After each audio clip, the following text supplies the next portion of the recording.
Thank you po. Thank you po. Sige po. Sige po. Um, balikan natin to. So, kanina, ibang, wait lang ba? Wait lang ah. Inaano ko lang to. Klase talagang Pilipinas. Good luck talaga sa atin. Good luck talaga sa atin. Para alam niyo guys, so far yung best performing video natin of the week. Magto 1.5 million views na yata sa TikTok. Yung kay Diwata. But you know what? I'll tell you what. On a serious note, if Diwata na hindi anak mayaman, hindi anak bilyonary, hindi anak ng senador, congressman, whatever, if si Diwata ang gumamit na term na sipag at tiyaga, kahit 1,000 beses gagamitin ni Diwata ang sipag at tiyaga, honestly, okay sa akin yan. Because alam ko, for everything you can say about Diwata, for everything you can say about influencers and vloggers, for everything you can say about these influencers and vloggers not belonging, blah, blah, blah, but we know for a fact, hindi opinion na, for a fact, sipag at tiyaga talaga ang ginamit ng mga katulad ni Diwata to be where they are today. So baka hindi nyo trip maging congressman or whatever, fourth nominee naman, parang halos zero yung chance. But pagdating sa sipag at tiyaga, honestly, I wouldn't have a problem if the Diwatas of this world talk about the sipag and tiyaga. I'll be honest. Okay, anyway, going to things, kanina, eto na-introduce na ang Team Naga ni VP Leni Robredo. Now, obviously, this matters a lot because VP Leni Robredo is running, from my understanding, LGU, and it looks like mayor, right? And now you have a team. And in fairness kay Kong, I'm very impressed by Kong because unabashedly, suot niya yung mga suit ni Jesse Robredo. Unabashedly, naniwala siya dun sa tunay ng kahalagaan ng kulay na dilaw. Hindi yung dilawan politics, hindi yung mga trapo na kunyari ng Liberal Party. Kasi parati ko narinig, kamusta ang Liberal Party? May natira pa sa kanila. Kamusta ang Liberal Party? Ganyan. Ang mga tunay na Liberal Party ay mga tao na nanatiling Liberal Party even yung panahon ng Digong. Lahat ng mga ibang Liberal Party na lumipat kaagad kay Digong, yan ang hindi totoong Liberal Party. Yan ang mga trapo, yan ang mga dilawan, yan ang mga nagbigay ng pangit na pangalan sa dilaw, kulay na dilaw. So there's the Jesse Robredo, genuine dilaw. There's the Ninoy Aquino and supporters, genuine dilaw. And then there's all of those shameless trapos na nakisakay lang ng sa bandwagon, panahon ni Pinoy para they have the access to, I don't know, whatever version of pork barrel, whatever. And then the moment na si Digong pumasok, lahat sila nag-defect kay Digong. Yun ang mga dilawan at katrapuhan. Alright? So, so kudos to Kong for unabashedly wearing the Jesse Robredo yellow. Because for me, yun yung totoong dilaw. Hindi dilawan, hindi katrapuhan, yung tunay na dilaw. The color of hope, the color of freedom, the color of progressive politics. Alright, okay. So going back to this, ang dami ko ng, baka magka-speech na rin ako. Sipag at syaga. But, so Leni Robredo gave us an idea na hindi kailangan na millennial ka, hindi kailangan na Gen Z ka, hindi kailangan na, you belong to one gender or whatever. I'll tell you what, what happened today is very, very important. All right? Because we live in an era of identity politics. And let me be absolutely clear before some idiot tries to twist my words or some pawok na epal try to say something. I absolutely believe that we are doing the right thing by giving more voice to the marginalized folks. Whether ito yung mga gender minorities, whether ito yung mga religious minorities, right? Whether ito yung mga minorities in other forms of representation. So naniniwala po tayo sa intersectional politics. Naniniwala tayo that oppression, discrimination, marginalization cuts across different aspects of human identity.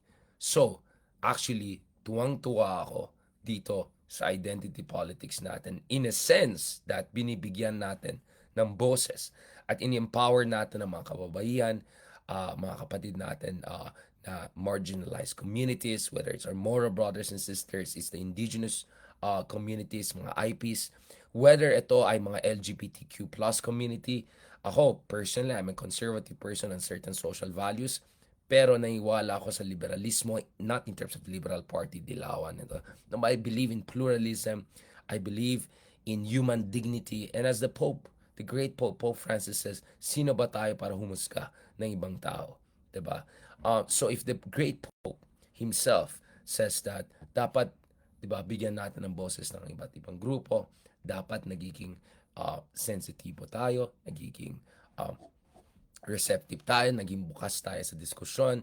And in a democratic sense, dapat bigyan natin ng karapatan, boses, plataforma, yung ating mga kapatid, our fellow Filipinos, our fellow human beings, people who have been marginalized and discriminated for far too long. Okay sa akin yan. And I think this represents a leap in human development and our civilizational story and journey. Having said that, ang ayoko naman mangyari is we ignore also social justice debates in a more classical sense of the word, right? Because sa aking palagay, isa sa mga problema natin nowadays is that, yes, we correctly give a lot of attention to intersectionality, to identity-related issues, to inclusivity. Okay sa akin yan. That's 100% okay with me. But let's not also forget the fundamental issue of social justice as far as class conflict is concerned. All right? That's why I consider myself still a progressive. Because naniwala ko na isa sa ating pinakamalaking problema is yung agwat, no? Yung agwat sa pagitan ng very narrow slice na sobrang elite sa Pilipinas. Ito yung A na never mo makuha sa surveys. And then yung medyo maliliit na mga B or C katulad natin, di naman tayo nagpapanggap. And then you have the vast majority ng ating kababayan, between 65 to 75% of population na either malapit sa poverty line or at best aspirational middle class. All right? Not to mention millions na ating mga kababayan na under the poverty line. Pero para sa akin, hindi naman kailangan na under the poverty line ka, in extreme poverty in technical sense, para sabihin na may social injustice na nangyari. Para sa akin, the fact that you have tens of millions of Filipino being underpaid, exploited, mistreated, abused, intimidated, disenfranchised, that means na may fundamental problem tayo. And a big part of that is class conflict. So we have a very narrow elite of only 40 families taking home more than 2/3 of entire economic growth in the Philippines. So ayon sa World Bank, this is panahon pa ni Pinoy yan, supposedly good times for progress and development. During that time, 40 richest families took home 76% of newly created growth. For every 6 to 7% growth, more than 4% growth just went to 40 families. That for me, it's an abomination. It's a mockery of our democracy. Hanggang ngayon, despite rapid economic growth, kung ikaw ang DDS, sabihin mo, okay, si Digong ang the best. Kung ikaw ay anti-DDS, sabihin mo, Pinoy was the best. Or ikaw ay, I don't know, bagong lipunan, Maharlika Boise, sabihin mo, BBM is the best. The reality is that over the past 10 to 15 years, the Philippines has been one of the fastest growing economies. Pero sa totoo lang, yung kalagayan na ating mga magsasaka, kalagayan na ating mga mangingisda sa West Philippine Sea, kalagayan na ating manggagawa, ay hindi talaga significantly nag-improve. Marami sa ating kababayan are still living close to poverty line. Those social injustice issues, those class issues, meaning huge number of the Filipino population still close to the poverty line. That for me is a fundamental insult to to us claiming that we are a real democracy. All right? So, sa aking palagay, we have to focus on intersectional issues. We have to focus on representation and inclusivity. But we have to also focus on, and some would even say even more, on issues of social justice, right? Pagdating sa ating mga kababayan who are definitely not getting their fair share of growth. A lot of these billionaires here who want to talk about sipag and tiyaga, hindi na natin kailangan mag-name drop dito. Obvious, tingnan mo lang naman sila, mukha ba silang sipag and tiyaga? Tingnan mo yung CV nila. Mukha ba silang sibang at tiyaga? You think these people would have become dollar billionaires if, I mean, let's be honest. I am all for you becoming billionaire if you do that, if you did that based on innovation, right? So we have many billionaires around the world who became billionaires because they invented new gadgets, new iPhone, SpaceX, Tesla, whatever, right? These are people who run luxury brands, for instance, right? Which have gone through cutting edge fashion innovation and marketing, etc. Tingnan mo naman yung mga bilyonaryo sa Pilipinas. Alright?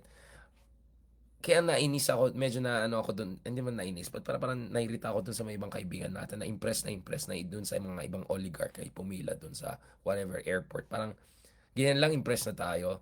You tell me, dito sa mga oligarchs natin, whatever, what you wanna call them, ano pong innovation ang ginawa nila?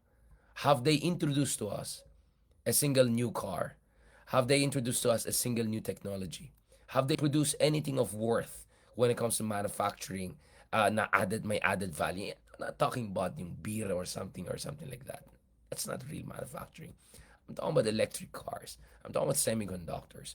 I'm talking about electronics products. I'm talking about, you know, even Latin America levels of innovation in manufacturing. All of those things. Wala.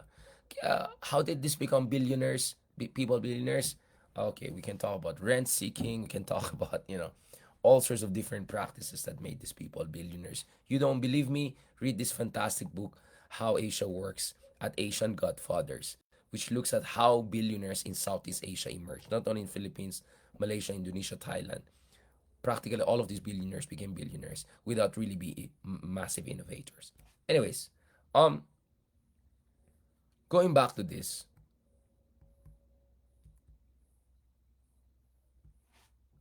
given what we're up against, all right, in terms of bringing fundamental growth and prosperity to our country, we cannot afford to cancel culture each other and fight against each other over some disagreement on this issue or not.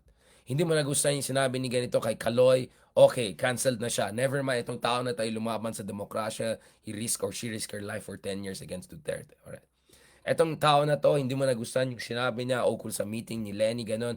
Canceled na siya, hindi ko na siya botoyin dahil ganyan. Like, that's pathetically puerile. That's pathetically puerile. Alright? And kung ikaw ay walang track record of standing up, resisting dictatorship, authoritarianism, wala kang track record of risking your life and career, know your place. Alright? You're all entitled to criticize others, no problem.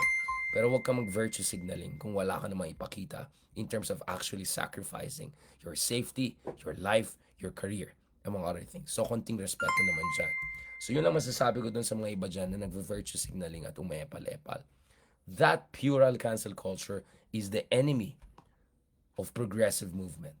Because any progressive movement is not based on perfect symphony or confluence of opinions and ideas. And it's almost inevitable na magkakaroon tayo ng mga disagreements ukol sa iba't ibang issue na yan. Kaya nagpapasalamat ako first kay Senator Rizal Ontiveros and most recently kay VP Leni Robredo for reminding everyone that at the end of the day, this is a common fight. This is supposed to be a united front. This is supposed to be a shared struggle. At we may have disagreements here and there, but that doesn't mean we have to go on and cancel each other and call each other names and all of that. That kind of puerile, nonsensical cancel culture doesn't belong to real democratic movement or harnessing of any social movement. Alright? Umayos kayo dyan. Have some shame. Have some shame. You disagree with me, you disagree with someone else, go ahead. Write your column. Write it down. Make a vlog. Argue it. Defend it. Provide evidence. Look at the big picture. Pero kung wala kang alam, wala ka naman research, wala ka naman ipakita in terms of actual resistance or anything, konting humility naman. Alright? Konting self-awareness naman. Alright? Huwag tayong magpa-cute. Going back to this is what I appreciate with VP Leni. Because at Senator Trillanes. Hindi po kami nagkaulay. Hindi po kami nagkausap. I think last ko siya nakausap 2022 elections pa. Pero sa akin naman, nire-respeto ko yung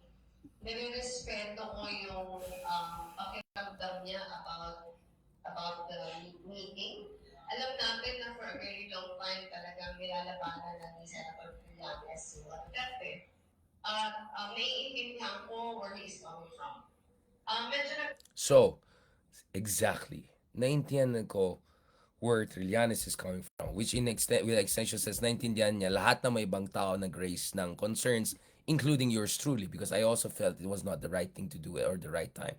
But that didn't mean we were questioning the good intentions of the vice president, or at least on my part, I never questioned the decency and integrity of the good vice president. I just felt in terms of political effect, optics, and timing, it was not the best thing. And you're free to disagree with me. No problem with that. Please go ahead, disagree with me. But make sure you disagree with me based on facts, reason, logic. Hindi based on pakyut. This pathetically puerile, papuris, ek-ek na ganon. Alright? Okay. Now, what I also like with VP Leni here is that at the same time, she firmly pushed back against what she believes are baseless claims by Senator Trillanes. Kaya sabi ko dito, kaya nga, kung napanood niyo yung interview ko with Senator Trillanes, I said, Senator Trillanes, can we just go back and talk about unifying the pink, progressive, whatever you want to call it, movement? All right? Huwag na tayo mag-away. All right? Now, of course, I can be criticized for still making comments on this issue, but it was in the spirit of pushing the debate in the right direction and learning the right lessons. Nevertheless, I don't know yung nangyari sa kabilang channel nung interview si Sunny kung ano na nang sinasabi niya about Lenny. That didn't happen on my platform. Let's be absolutely clear about it. And I made it clear that that's not what I'm looking for when I interviewed him. I made it clear that this should be about leadership, positive lessons to be learned, and moving forward in the best way possible. Not talking about it. So for the fools who are saying, oh Richard, wag mo na pag-usapan, move on tayo. This is Lenny herself talking about the issue. How many weeks after? All right. So no, who are these self-proclaimed, gatekeepers? All right, to say who should talk about. You cannot police what we're talking about, especially when you don't know what we're talking about. You don't know anything about modern complex politics. Obviously, mga pakit lang sila dyan. Now, kudos to VP Lenny. She also very categorically disagreed also with the claim of Senator Trillanes. Exactly. That's how you do it. That's how you do it. You show compassion and at the same time you agree to disagree. Okay lang yan. Dapat ganun, guys. Dapat ganun. This is how you do mature leadership. Kaya kudos kay VP Leni Robredo. react lang ako dun sa isang statement niya na sinasabi niya na alam ko na beforehand. In fact, naglinis ako ng bahay namin. Kasi alam ko na beforehand na bibisitahin ako. Hindi yun totoo. Kaya nga sinasabi ko na okay naman na may opinion, pero wala naman sanang fake news.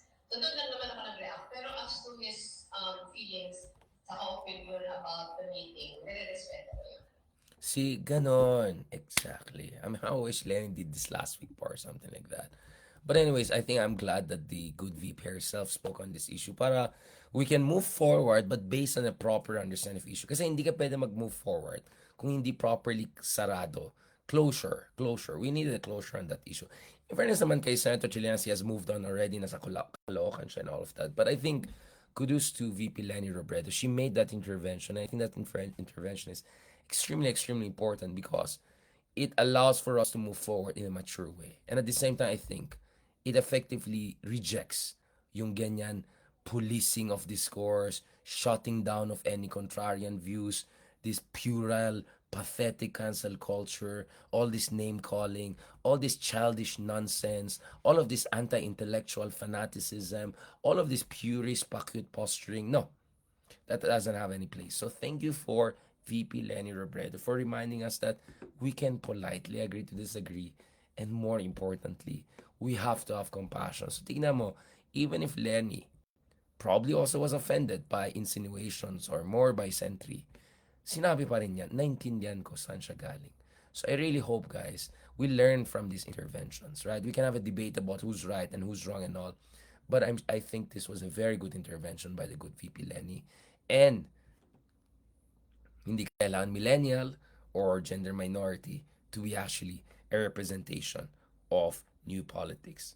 And I think buhay na buhay ang Robredo model, buhay na buhay ang legacy ni Jesse Robredo, and I think that good legacy for good governance is going to continue not only with folks in Naga only, but also with Trillanes running Caloocan, with Vico Soto running in Pasig, and so many other good people, including our good mayor here in Baguio, also running for re-election. So mabuhay ko po kayong lahat. Mabuhay ko yung lahat.